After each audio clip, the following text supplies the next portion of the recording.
جب سلطان صلاح الدین ایوبی صاحب رحمۃ اللہ علیہ نے بیت المقدس فتح کیا، اب یہ 500 سال اور اس کے بعد مزید 100 سال لگا لیں، 600 سال گزر گئے اسلام آئے ہوئے۔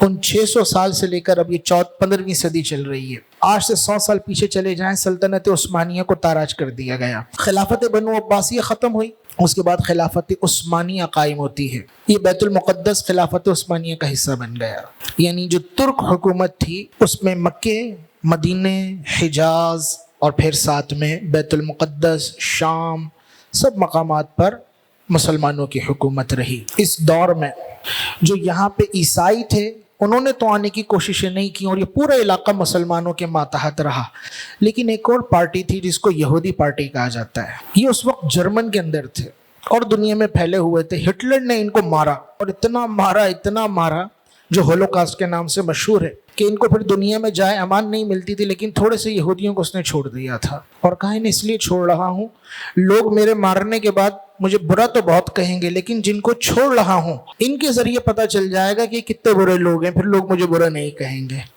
یہی وجہ ہے اس وقت دنیا میں سب سے انسانوں میں بدترین مخلوق اور شریر ترین انسان وہ یہودی ہیں، جنہوں نے انبیاء کو قتل کیا، جنہوں نے اللہ کی نافرمانیاں کی، اور اب یہ اس پوری دنیا پر اپنی حکومت چاہتے ہیں۔ جب ان کو وہاں سے مار کے نکال دیا گیا، یہ دنیا میں ذلت کا عذاب جھیلتے رہے، در بدر بھٹکتے رہے، در بدر پھرتے رہے، حتیٰ کہ 19ویں صدی آ گئی۔ پاکستان کب آزاد ہوا؟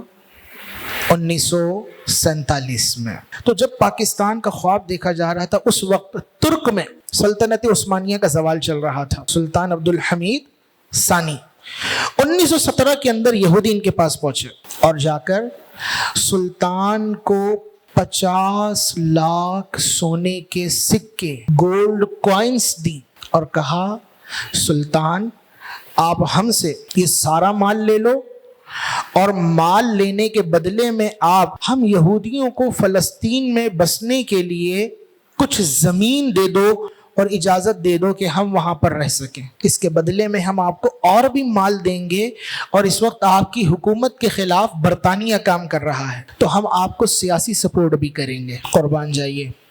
سلطان عبدالحمید الثانی کے الموسوعہ التاریخیہ جلد 9 صفحہ نمبر 476 سلطان کے الفاظ اس میں تاریخی ہیں۔ سلطان نے کہا اے یہودیوں، اگر تم مجھے ان 50 لاکھ سونے کے سکوں کی جگہ روئے زمین کے برابر بھی سونا لا کر دے دو، میں اسے بھی ٹھکرا دوں گا، میں اسے بھی دھتکار دوں گا، کیونکہ یہ ارض فلسطین یہ میری ذاتی جاگیر نہیں ہے، یہ امت مسلمہ کا ورثہ ہے۔ جس خطے کو مسلمانوں نے اپنی جانیں قربان کر کے حاصل کیا، سلطان اس کا سودا نہیں کر سکتا۔ یہ وہ زمین ہے جس کے لیے صحابہ کرام نے اپنی قربانیاں دیں اور اپنا خون بہایا ہے، اس کے لیے ہزاروں مسلمانوں نے اپنا خون بہایا ہے۔ میں کون ہوتا ہوں کہ اس دنیا کی دولت کو لے کر یہ فلسطین تمہارے حوالے کرتا ہوں، لے جاؤ اپنی دولت۔ یہ یہودی جب یہاں سے دھتکار کھاتے ہیں، اس وقت ورلڈ وار چل رہی تھی، فرسٹ ورلڈ وار کا دور تھا، یہ دنیا میں پہلی جنگ عظیم چل رہی تھی، اور دنیا کا اکثر حصہ جو ہے وہ متزلزل تھا، غیر مستحکم تھا، بہت برا حال تھا۔ یہ پہنچ گئے برطانیہ کے پاس۔ اب انہوں نے یہی آفر برطانیہ کو کی کہ ہم آپ کو یہ پیسے بھی دیتے ہیں اور آپ کو سیاسی پشت پناہی کا بھی یقین دلاتے ہیں، جتنے یہودی آپ کو سپورٹ کریں گے، بس آپ نے کرنا یہ ہے کہ جب آپ مستحکم ہو جاؤ نا، پہلے جو وہاں پہ تھے ان سے مانگ رہے تھے، اب کہہ رہے ہیں ان سے چھینو، جب آپ وہاں پہ غلبہ کر لو تو فلسطین میں ہمیں رہنے کے لیے تھوڑی سی جگہ دے دینا۔ یہودیوں نے معاہدہ کر لیا۔ اس معاہدے کو تاریخ میں کہا جاتا ہے معاہدہ بلفور۔ 1917 کے اندر معاہدہ بلفور ہو گیا، اور پھر 1917 سے لے کر 1947 تک تقریباً 30 سال دنیا بھر میں جہاں پر بھی سلطنت عثمانیہ تھی اس کو تاراج کیا جاتا رہا، سقوط ہوتا رہا، حتیٰ کہ حجاز مقدس، مکۃ المکرمہ، مدینہ المنورہ، یہاں پر بھی انہوں نے اپنی شرانگیزیوں کو منتقل کیا۔ جو گورنر مدینہ تھا اس وقت، اس نے تو اپنی شہادت پیش کر دی لیکن مدینہ حوالے نہیں کیا۔ اچھا، اس وقت لڑنے والے کون تھے آپ کو پتہ ہے؟ حیرت ہوگی، مکے اور مدینے پر جنہوں نے حملہ کیا وہ انگریز نہیں تھے، وہ ایک ٹولہ تھا جس کو سعودی کہا جاتا ہے، یہ خاندان تھا۔